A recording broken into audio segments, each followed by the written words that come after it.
A lot of people think healing starts when life gets easier, when they have more time, more energy, a better routine. But healing usually doesn't begin there at all. It begins in ordinary life, in the tiny moments that seem too small to matter. And that's exactly why so many people miss it. One of the most important healing spaces is probably not the one you'd expect. A lot of people delay change because they're waiting for the right conditions. They imagine healing will begin when the week is calmer, when the work settles down, when the mornings are better, when life gives them more space. And I understand that. Perfect conditions feel safer. They make it seem like this time things will finally fall into place. But real life rarely stays neat for long. So if your healing only works in ideal conditions, it is always fragile. That's why so many people stay stuck. They're waiting for a version of life that does not arrive often enough for real change to take root. So if perfect conditions aren't the answer, what is? Ordinary life, daily activities, the things that seem too simple to count. Walking, eating, resting, cooking, recovering, choosing. Responding to pressure. Using small pieces of time better. Those things can seem remarkable, but they're not unimportant. Because this is where habits heal or hurt. This is where support shows up, or strain, balance or drift, recovery or more demand.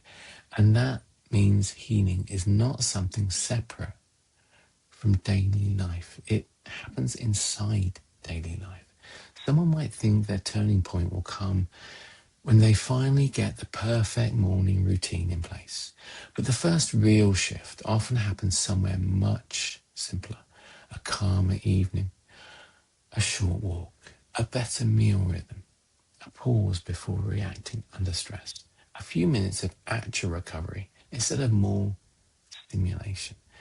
Not dramatic, but real.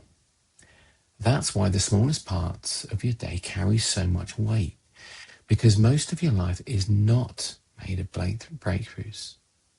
It's made of repeated, ordinary moments. That's why the goal is not a perfect routine, it's a supportive one. A routine that helps you more than it drains you. A routine that works in real life. A routine that leaves room for tired days, busy weeks, and imperfect conditions. A routine that still supports you, even when life is not tidy. That matters more than people realize, because support is more useful than performance. And what you can actually repeat matters more than what looks good on paper. That is why healing starts with minutes, not massive overhauls, a short pause, a better decision, a gentler response. A few supportive minutes built into an ordinary day. Those things may not look dramatic, but they're workable. And workable is powerful. Because what you can repeat can begin to change you. Your life does not need to be escaped before it can become the place where healing begins. Your life is the training ground. Your mornings, your evenings, your meals, your pressure points, your recovery, your everyday choices. That's where healing becomes real.